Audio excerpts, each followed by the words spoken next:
Hello students, welcome to study smart with Pandey sir. Students, आज हम introduction to trigonometry के extra questions करेंगे जो board exam point of view से काफी इंपॉर्टेंट होंगे। अगर आप एक अच्छी प्रिपरेशन करके चले जाओगे एग्जाम हॉल में तो आपको किसी तरह की कोई परेशानी नहीं होगी। मुझे लगता है अगर आप एनसीईआरटी के क्वेश्चंस और ये जो मैं एक्स्ट्रा क्वेश्चंस करा रहा हूं, अगर आप इतना भी कर लोगे तो आपका बोर्ड एग्जाम का क्वेश्चन तो मिस नहीं हो सकता है। एक बार कोशिश करते हैं। एक वैरायटी मैंने पहली करी है, आपने एनसीईआरटी में भी अगर ध्यान दिया हो तो एनसीईआरटी का एक्सरसाइज नंबर आपके 8.1 जो आप करते हैं उस 8.1 एक्सरसाइज का क्वेश्चन नंबर 3, 4, 5, 7, 8, 9 इसी टाइप के हैं। यही टाइप है वो। आपको टाइप को आइडेंटिफाई करना बेटा। पहले जब आप टाइप क्वेश्चन का टाइप आइडेंटिफाई कर लेंगे क्वेश्चन बहुत आसानी से कर लोगे। देखते हैं, मैं एक बार एक क्वेश्चन करके दिखा रहा हूं आपको। पार्ट नंबर 3 में करके दिखाता हूं। एक बार पार्ट नंबर 3 में क्या बोल रहा है बेटा, आपको tan थीटा की value tan theta is equal to 1/√3 बता रहा है। बस आपको थोड़ा सा ध्यान देना है। जब भी ऐसा टाइप का क्वेश्चन आएगा आप क्या करते हैं, ऐसे टाइप के क्वेश्चन को सॉल्व करने के लिए हम राइट ट्रायंगल की हेल्प लेते हैं। अगर आप हमें tan थीटा गिवन है तो tan थीटा का मुझे रिलेशन ढूंढना पड़ता है। tan थीटा को देखा जाए तो अगर आप पंडित बद्री प्रसाद हर बोले सोना चांदी तोले से अगर आप इसको कंपैरिजन करेंगे तो ये परपेंडिकुलर अपॉन बेस होता है। ठीक है ना। पंडित बद्री प्रसाद हर बोले तो पंडित बद्री प्रसाद में tan का जो रिलेशन होता है वो परपेंडिकुलर अपॉन बेस होता है। अब आप एक बार एक काम करेगा, कुछ नहीं करना होता है इस क्वेश्चन में, एक राइट ट्रायंगल बनाना पड़ता है। जैसे आप एक राइट ट्रायंगल फॉर्म करेंगे तो ये किसी पॉइंट पे राइट एंगल होगा तो आपके पास थीटा बोल रहा है तो थीटा आप यहां लिख दो, राइट साइड या लेफ्ट साइड या यहां लिख दीजिए या यहां लिखिए। एक्यूट एंगल की पोजीशन पर थीटा आप लिख दो। जैसे थीटा लिखोगे कुछ भी नेम लिख दो इसको, माना एबीसी आपका ट्रायंगल है।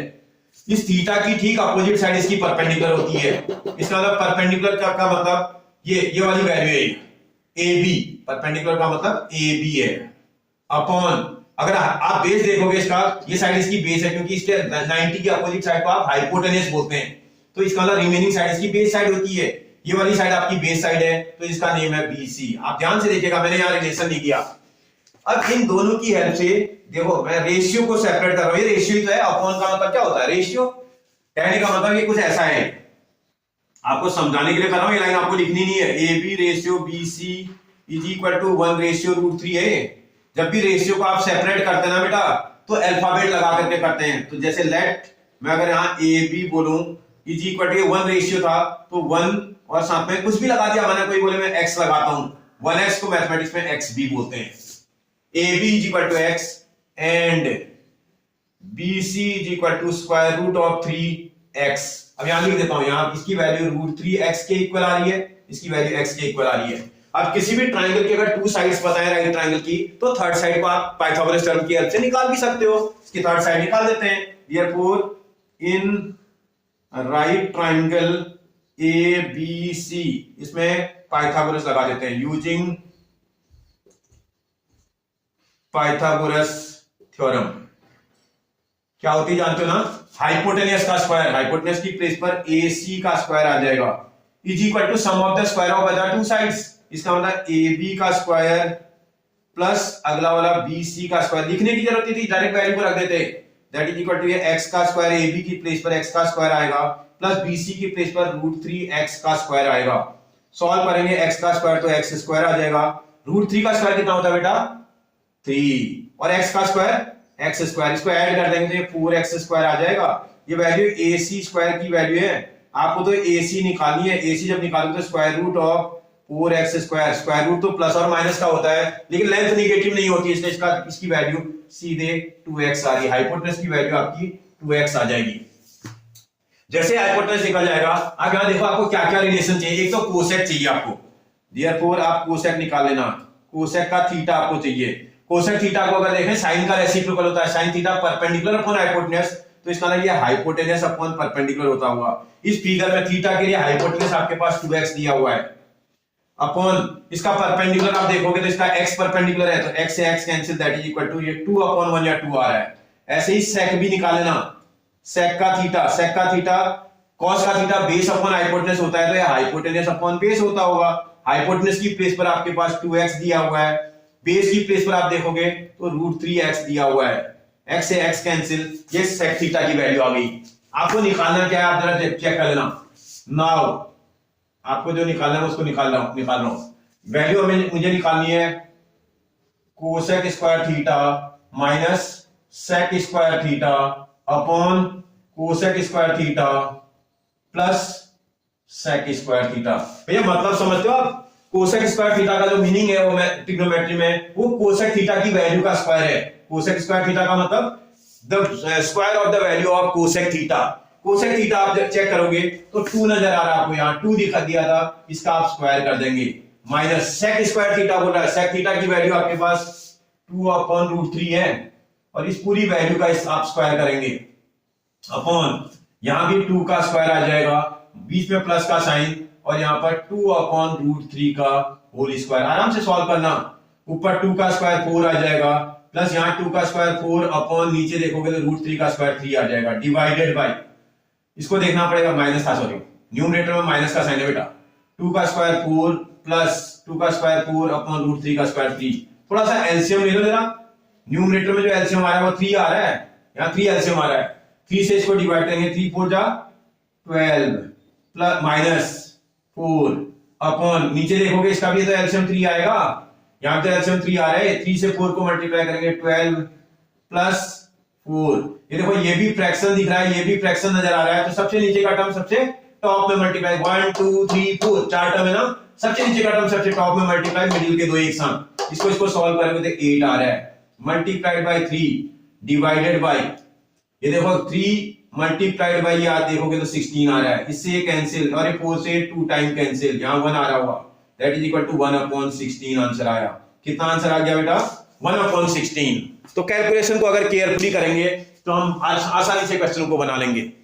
अगर आपको ये क्वेश्चन एक समझ में आ रहा है ना, आप सारे बना दोगे। ठीक है, समझ में आ रहा है? फिर भी मैं आपको ये लास्ट वाला पार्ट एक बात करके दिखा रहा हूं।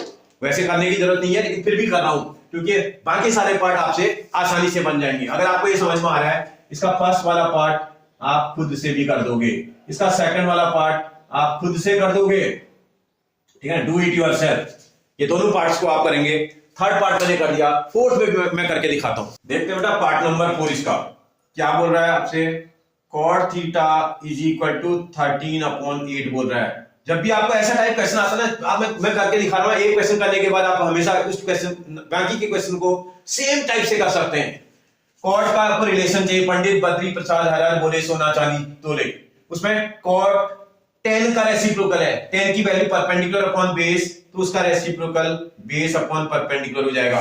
आप तुरंत एक राइट ट्रायंगल बनाएंगे और इस पे क्वेश्चन को सॉल्व करना स्टार्ट करेंगे। देखो एक राइट ट्रायंगल आपने बना दिया।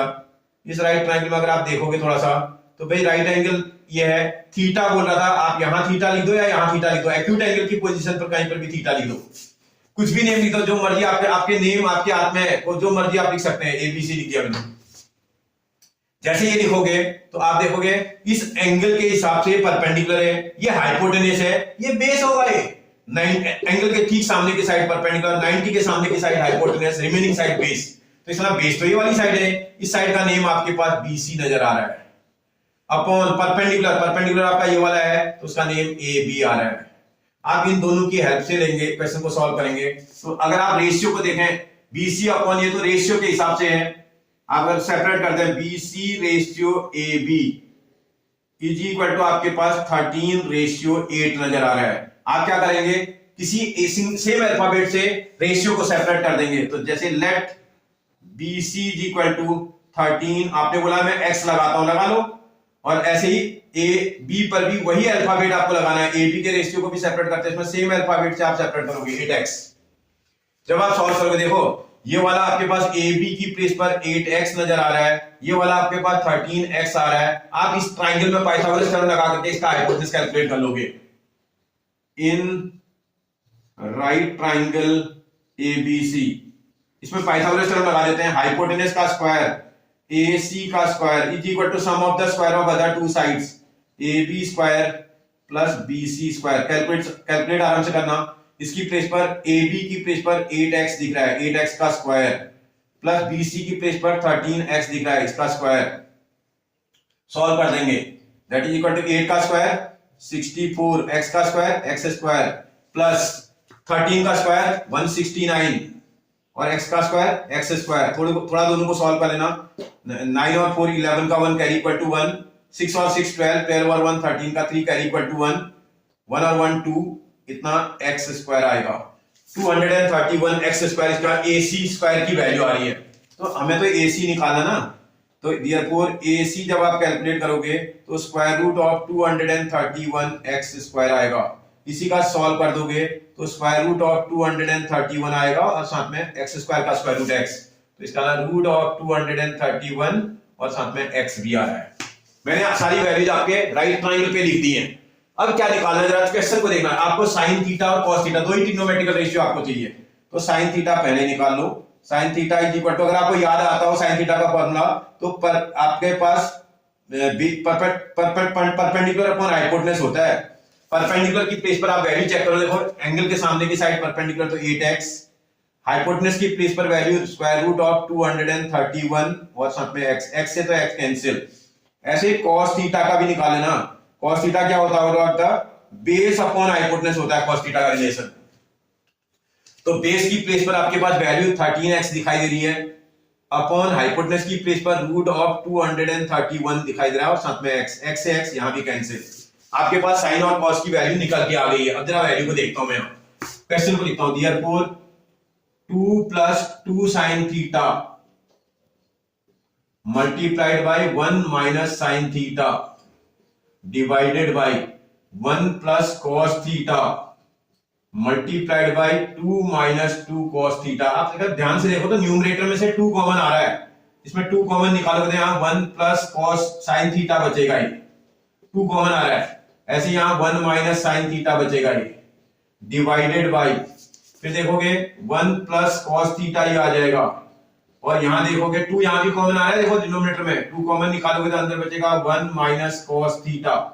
अब देखो इस वाले 2 से तो ये वाला 2 कैंसिल, वैल्यूज को रखो जरा, that is equal to 1 plus sin theta की प्लेस पर जो वैल्यू आई थी उसको रख लेना 8 अपॉन स्क्वायर रूट ऑफ 231 दिख रहा है, कितना इसकी प्लेस पर आया, ऐसे 1 minus 8 upon square root of 231 आ जाएगा, ये डिवाइडेड बाय, यहां देखोगे 1 प्लस cos की जो वैल्यू आ रही है 13 अपॉन स्क्वायर रूट ऑफ 231 आ रहा है, इतना cos की वैल्यू है प्लस में, ऐसे 1 माइनस cos में जो वैल्यू आ रखी है वो 13 अपॉन स्क्वायर रूट ऑफ 231 ये नजर आ रहा है।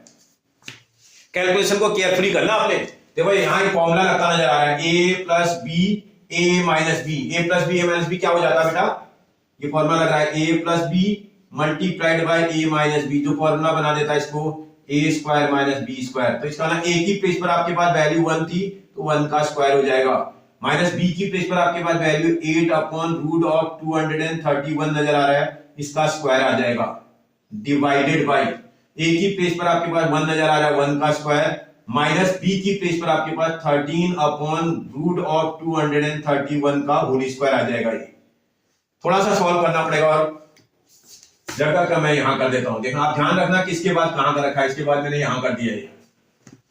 देखो 1 का स्क्वायर तो 1 ही आएगा, माइनस 8 का स्क्वायर 64 हो जाएगा, और रूट ऑफ 231 का स्क्वायर 231 डिवाइडेड बाय, यहां भी 1 माइनस 13 का स्क्वायर 169 हो जाएगा, और डिवाइडेड बाय 231। आराम से कैलकुलेशन करना, अगर इसी को कैलकुलेट कर दोगे तो मुझे लगता है ऊपर जो एलसीएम आ रहा है वो 231 आ रहा है, इससे इसको मल्टीप्लाई करेंगे 231 आ जाएगा, माइनस यहां 64 आ रहा होगा, आराम से करिए।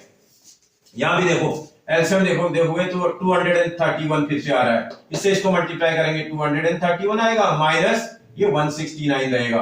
आप देखो कितने टर्म्स बन गए, इसमें 4 टर्म बन गए, 1 2 3 4, सबसे नीचे का टर्म सबसे टॉप में मल्टीप्लाई, सॉल्व भी कर लेना इसको, 11 में से 4 जाएगा 7, 1 कैरी लिया होगा बचा आपके पास 2, 12 में से जाएगा 6 तो 6 आ जाएगा, 1 कैरी लिया इसका 1 आएगा, डिवाइडेड बाय 231 डिवाइडेड बाय, फिर वैसे देखा जाए तो सीधा मल्टीप्लाई भी कर सकते थे, सबसे नीचे का टर्म सबसे टॉप में मल्टीप्लाई, इसको सबसे टॉप में मल्टीप्लाई बाय 231, फिर देखो 231 अपनी प्लेस पर है, मल्टीप्लाइड बाय, इन दोनों को एक साथ मल्टीप्लाई कर देंगे, इसको सॉल्व कर लेना, 11 में से 9 जाएगा 2 आ जाएगा, 1 कैरी लिया होगा बचा 2, 12 में से 6 जाएगा आपका, 12 में से 6 जाएगा 6 आएगा, 1 कैरी लिया 1 में से 1 जाएगा 0, इसका इस वाले से ये वाला number cancel, that is equal to 167 upon 62 answer आ रहा है। कोई परेशानी आपको? अगर आप कैलकुलेशन ठीक से करेंगे तो 100% आपका क्वेश्चन का आंसर करेक्ट होगा। समझ आ रहा है बेटा आपको? कोई परेशानी? बन जाएगा। ओके, आगे बढ़ते हैं। देखते हैं बेटा क्वेश्चन नंबर सेकंड। इसका सेकंड पार्ट में करके दिखाता हूं, फर्स्ट आप खुद करोगे। अगर सेकंड आपकी समझ में आ जाएगा उसके बाद फर्स्ट वाले पार्ट को आप खुद भी कर दोगे। Do it yourself. Part number first. Second देखते हैं क्या बोल रहा है। In a triangle ABC right angle at B, एक ट्राइंगल बना लो जो बी पॉइंट पर राइट एंगल हो। एक ट्राइंगल है जिसका बी पॉइंट राइट एंगल है। आप ए कहीं भी और सी कहीं भी लिख सकते हैं। इसका अगर माना ए यहां लिख दें, सी यहां लिख दें तो कोई दिक्कत नहीं। तो क्या बोल रहा है, A B is equal to 5 centimetre. ये वाली मेजरमेंट आपकी 5 सेंटीमीटर की है। बी सी प्लस ए सी, देखते हैं क्या बोल रहा है। In right triangle A B C, इस right triangle A B C में आपके पास angle B is equal to तो 90 डिग्री दिया है। A B is equal to 5 centimetre की बने, और B C plus A C is equal to 25 centimetre की बने। तो भाई एक काम करते हैं, इन दो साइडों में से किसी एक साइड को पुट कर लो बेटा। किसी को भी पुट कर सकते हैं। कोई बोले मैं इसको एक्स पुट करता हूं। इसका मतलब कौन सा पुट कर दिया आपने?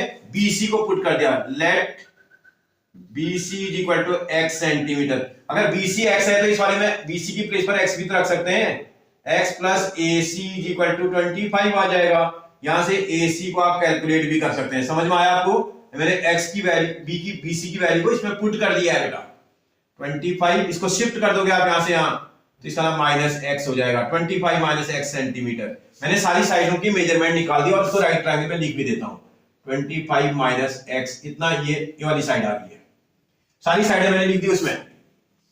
जब आप इसमें लिखने के बाद कैलकुलेशन करना स्टार्ट करोगे, वो पाइथागोरस थ्योरम लगेगी इसमें। Therefore in right triangle ABC, इस एबीसी में पाइथागोरस की थ्योरम यूज कर देते हैं। यूजिंग पाइथागोरस थ्योरम क्या होती है जी?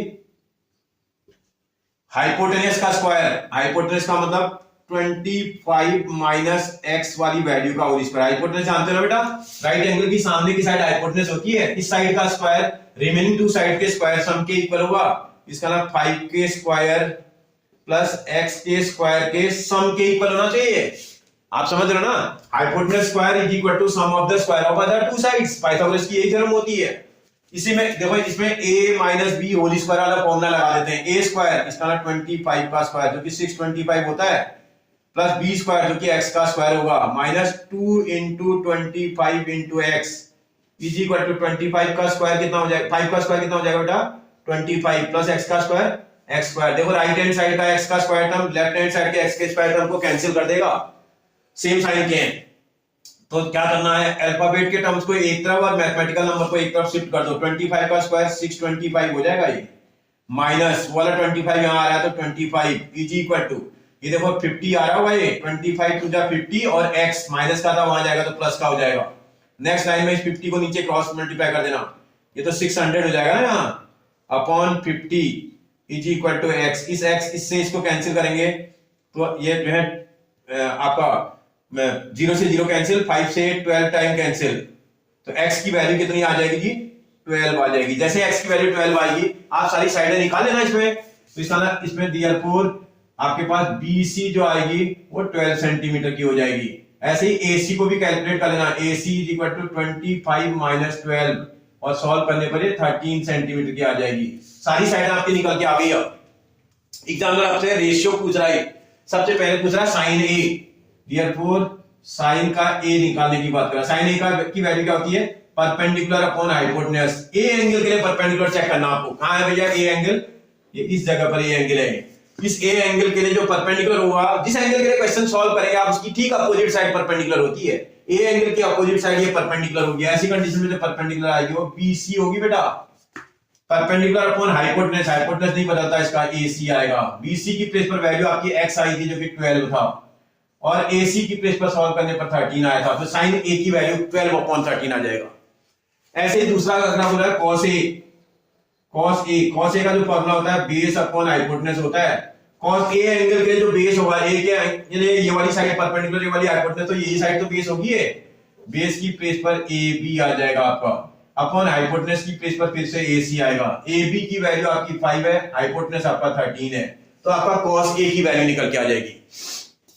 अगला बोल रहा है, फिर आगे बढ़ेंगे तो कोसेक सी बोल रहा है, कोसेक सी। कोसेक जो रिलेशन होता है वो किसका होता है, साइन का रेसिप्रोकल होता है, इसका ना हाइपोटेनस अपॉन परपेंडिकुलर होगा। एक मिनट के लिए आप सी एंगल के लिए हाइपोटेनस और परपेंडिकुलर जरा निकालना। सी एंगल देखा जाए तो ये वाला एंगल है, इस एंगल के लिए अगर मैं परपेंडिकुलर हाइपोटेनस निकालूं, परपेंडिकुलर निकालूं, तो परपेंडिकुलर इसकी ठीक अपोजिट साइड हो जाएगी। सी एंगल के लिए परपेंडिकुलर अगर आप देखें तो ये वाला होगा, और हाइपोटेनस तो नहीं बदलता है, हाइपोटेनस AC रहेगा अपॉन सी एंगल के लिए जो परपेंडिकुलर होगा वो AB होगा। आपको ध्यान रखना है, आपको कोई रट्टा नहीं मारना है। AB इसका परपेंडिकुलर, देखो इसकी अपोजिट साइड इसका परपेंडिकुलर होगी, एंगल की अपोजिट साइड, तो इसका ना वैल्यू को रखोगे आप, तो हमारा ये वैल्यू तो आपकी 13 अपॉन यहां वाली वैल्यू को देखेंगे तो 5 आ रखा है। ऐसे अगला देखोगे तो 10 का C चाहिए आपको, 10C, 10 का जो रिलेशन होता है वो परपेंडिकुलर अपॉन बेस होता है। सी एंगल के लिए आपको देखना, सी एंगल के जो परपेंडिकुलर है वो AB है, सी एंगल का जो परपेंडिकुलर है वो AB है, जो रिमेनिंग साइड होगी वो बेस हो जाएगी इसकी BC। AB की प्लेस पर आपके पास 5 नजर आ रहा है, BC की वैल्यू अभी अभी आपने निकाली थी 12 आया था आपका, तो इसका 10 का जो वैल्यू आएगी वो 5/12 हो जाएगी। कुछ नहीं करना है, यही वैल्यू निकाली, इसको जिसने सीख लिया ना बेटा वो किसी भी क्वेश्चन को कर देगा, फिर उसके बाद तो उसको वैल्यू पुट करके सॉल्व भी तो करना है, सॉल्व करना तो हमें आता ही है। समझ में आ रहा है, कोई परेशानी, बन जाएगा ठीक। ओके आगे बढ़ते हैं, देखते हैं बेटा दोनों क्वेश्चन सेम टाइप के हैं, एक मैं करूंगा दूसरा आप कर लोगे। फर्स्ट वाला मैं कर रहा हूं, if angle A and angle B are acute angles such that, acute angles बोल रहा है, ऐसा नहीं बोल रहा है कि angle A and angle B are acute angles of two different right triangles, ऐसा नहीं बोल रहा है। इसका एक राइट ट्रायंगल बनाते हैं, उस राइट ट्रायंगल में राइट एंगल की प्लेस को छोड़ देना, इसको छोड़ देना, ये दो प्लेस बनते हैं, दोनों एक्यूट एंगल है, एक पर ए को लिख दोगे, एक पर बी लिख दोगे, बोला ना A and B are acute angles, एक एक्यूट एंगल की पोजीशन पे ए लिख लो, दूसरे वाले पर बी लिख लो, और जो ये बच जा रहा है इसको सी बना दो, राइट एंगल जहां पर है वहां सी पॉइंट लिख दिया। ये देखो angle A and angle B are acute angles such that sine A is equal to sine B बोल रहा है। देखते हैं इसमें, इन राइट ट्रायंगल ACB, इस राइट ट्रायंगल ACB में एंगल ए और एंगल्स बी एक्यूट एंगल है, angle A and angle B are acute angles, ऐसा एग्जामिनर ने बोला है, and sine A is equal to sine B बोल रहा है, sine A equal to sine B. भैया साइन का रिलेशन निकलता कैसे, पहले साइन का रिलेशन तो समझे, पहले साइन का जो रिलेशन निकलता है that is equal to perpendicular upon hypotenuse होता है। साइन का कोई भी वैल्यू निकाले तो परपेंडिकुलर अपॉन हाइपोटेनस रिलेशन है। भाई सब साइन ए की बात कर रहा है, इसका ना इस एंगल की बात कर रहा है, इस ए एंगल के लिए भैया ए की अपोजिट साइड को परपेंडिकुलर बोलेंगे और 90 की अपोजिट हाइपोटेनस, ये साइड इस साइड बेस हो जाएगी। ए एंगल के लिए ये परपेंडिकुलर और ये बेस है, ए एंगल के लिए आप ध्यान रखिएगा, ए एंगल के लिए परपेंडिकुलर ये बेस। तो आप जरा देखिएगा साइन ए बोल रहा है, साइन ए का मतलब इस ए एंगल के लिए परपेंडिकुलर कौन सा बेटा, BC, BC अपॉन हाइपोटेनस कौन सा होगा, AC is equal to sine B बोल रहा है। अगर आप साइन के बी एंगल की बात करोगे तो बी एंगल तो यहां पर बना हुआ है, तो इस एंगल के लिए जब हम क्वेश्चन की बात करेंगे तो इसकी अपोजिट साइड इसकी परपेंडिकुलर हो जाएगी। भाई बी एंगल के लिए परपेंडिकुलर ये वाला होगा, बेस ये वाला होगा, हाइपोटेनस ये वाला होगा, तो इसके लिए साइन बी बोल रहा है, साइन बी का जो रिलेशन होता है परपेंडिकुलर अपॉन हाइपोटेनस होगा, परपेंडिकुलर उस केस में AC हो जाएगा अपॉन हाइपोटेनस। बेटा ये गलत लिख दिया मैंने, हाइपोटेनस का नेम वहां AB दिखाई दे रहा है, देखो ये परपेंडिकुलर अपॉन हाइपोटेनस ना, परपेंडिकुलर की प्लेस पर तो ए एंगल के लिए परपेंडिकुलर BC आ गया, हाइपोटेनस आपका AB होगा, मैंने रॉन्ग लिख दिया था। इसलिए ज्योमेट्री में जब भी क्वेश्चन देखना होता है ध्यान से फिगर को भी देखना है, AC इसका परपेंडिकुलर और इसका हाइपोटेनस AB आ जाएगा। आप थोड़ा ध्यान से देखोगे तो इसके डिनोमिनेटर और इसका डिनोमिनेटर आपस में कैंसिल होता नजर आ रहा है, डिनोमिनेटर से डिनोमिनेटर का नंबर कैंसिल हो जाएगा, तो क्या आ जाएगा जी, therefore BC is equal to AC आ जाएगा। आपने ज्योमेट्री पढ़ी थी, किसी भी ट्राइंगल की दो साइडें अगर इक्वल हो तो उसके अपोजिट एंगल भी इक्वल होते हैं, therefore ये नियम होता है इसका, angle opposite to equal sides are equal. ये प्रॉपर्टी पढ़ी हमने, किसी सेम ट्रायंगल में प्रॉपर्टी लगती है, अगर किसी ट्रायंगल की दो साइडें इक्वल हो, देखो बीसी कौन सा है भैया, ये वाला, और एसी कौन सी है, ये वाली, ये साइड इस साइड के इक्वल है, तो इस साइड के अपोजिट में बना हुआ ये एंगल है, इसका नाम angle A is equal to, इस साइड के अपोजिट में बना हुआ ये एंगल बी के इक्वल होगा, angle A is equal to angle B. आपसे बोला था prove that angle A is equal to angle B, तो मुझे लगता है आप आराम से कर दोगे। बात समझ में आ रही है? मुझे नहीं लगता कि कोई किसी तरह की कोई परेशानी आपको होगी। हो जाएगा बेटा, कोई परेशानी? ठीक है, आगे बढ़ते हैं। देखते हैं बेटा, इसका सेकंड पार्ट भी मैं करके दिखा रहा हूं आपको। इसके सेकंड पार्ट में क्या बोल रहा है जरा देखना। If angle A and angle B are acute angles, फिर से सेम ट्रायंगल में ले सकते हैं आप, कोई किसी तरह की कोई टेंशन है नहीं। ये एक ट्रायंगल बनाओ राइट एंगल, जो किसी पॉइंट पे राइट एंगल होना चाहिए। अब राइट एंगल के अलावा जो दो एक्यूट एंगल बनते हैं, इनमें कहीं पर भी ए लिख दो, कहीं पर भी बी लिख दो, जहां मर्जी आती है आपको। कोई बोले मैं इसको ए लिखूंगा, इसको बी लिखूंगा, लिख लो, तो ये वाला सी हो जाएगा ये। तो इस राइट ट्रायंगल में क्या आपको गिवन है, जरा देखना। In right triangle A B C, इस एबीसी राइट ट्रायंगल में angle A and angle B are acute angles बोल रहा है, ये खुद बोल रहा है एक्यूट एंगल्स हैं, एंड उसके साथ साथ बोल रहा है tan A is equal to tan B। भैया आपको निकालना होना चाहिए tan का रिलेशन होता क्या है, पहले ये देख लो। tan जब भी निकालना, tan of angle is equal to, tan किसी भी एंगल के लिए परपेंडिकुलर अपॉन बेस होता है, ये आपको याद रखना है। tan का रिलेशन परपेंडिकुलर अपॉन बेस। आप ए एंगल की बात कर रहे हो, ए एंगल का मतलब इस एंगल के लिए बात कर रहे हो। इस ए एंगल के लिए एंगल की अपोजिट साइड को परपेंडिकुलर बोलते हैं, इसका परपेंडिकुलर बीसी है, इसका परपेंडिकुलर बीसी है अपॉन बेस, इसकी अपोजिट साइड परपेंडिकुलर ये वाली हाइपोटेनस, तो बेस ये वाली बचेगी, तो इसका एसी इसका बेस है, इज इक्वल टू। जब आपसे बी एंगल की बात करेगा तो बी एंगल का मतलब इस एंगल की बात कर रहा है, इस वाले एंगल के जब आप क्वेश्चन को सॉल्व करेंगे तो इस एंगल की अपोजिट साइड आपकी परपेंडिकुलर हो जाएगी। इस एंगल के अपोजिट में जो साइड आ रही है वो एसी आ रही है अपॉन हाइट बेस, बेस की प्लेस पर आपके पास बीसी आ जाएगी। देखो बेटा, इसको यहां क्रॉस मल्टीप्लाई कर देंगे, इसको यहां क्रॉस मल्टीप्लाई, तो बीसी मल्टीप्लाई बाय बीसी, तो बीसी का स्क्वायर हो जाएगा, ये BC square is equal to यहां एसी का स्क्वायर हो जाएगा। भाई स्क्वायर रिमूव करने के लिए क्या करते हो बेटा, स्क्वायर रूट लेते हैं, ले लो स्क्वायर रूट जरा। Taking square root on both side, दोनों साइड आप स्क्वायर रूट लेंगे। जैसे ही स्क्वायर रूट लेंगे तो इसका स्क्वायर हट जाएगा, ये बीसी बन जाएगा, इसका स्क्वायर हट जाएगा, ये एसी बन जाएगा। BC is equal to AC आ रहा है, इसका ना ये वाली साइड इज इक्वल टू ये वाली साइड आ रही है। किसी भी ट्राइंगल की टू साइड्स अगर इक्वल आती है तो उसके अपोजिट एंगल भी क्या होते हैं, इक्वल होते हैं। Therefore angle opposite to equal sides are equal. ये प्रॉपर्टी ट्राइंगल में होल्ड करती है। किसी भी ट्राइंगल के अगर दो साइड इक्वल है तो उसके अपोजिट एंगल भी इक्वल होते हैं। इसका मतलब बीसी के अपोजिट में आने वाला जो एंगल है वो कौन सा एंगल है बेटा, ए एंगल है। बीसी के अपोजिट में एंगल ए आ रहा है, इज इक्वल टू एसी के अपोजिट में, देखो इसके एसी के अपोजिट में जो एंगल आ रहा है उसका नाम क्या है, बी एंगल है। Angle A is equal to angle B. यही तो नहीं प्रूव करना है, बोला प्रूव करो कि इसका एंगल ए एंगल बी के इक्वल होगा, तो बहुत आसानी से हो जाएगा। कोई परेशानी आपको समझ में आ रहा है आपको?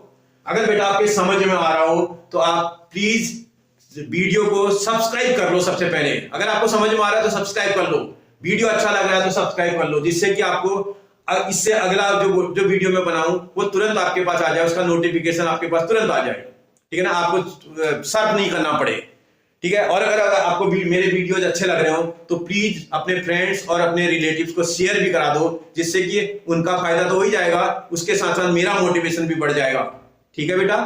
थैंक यू बेटा।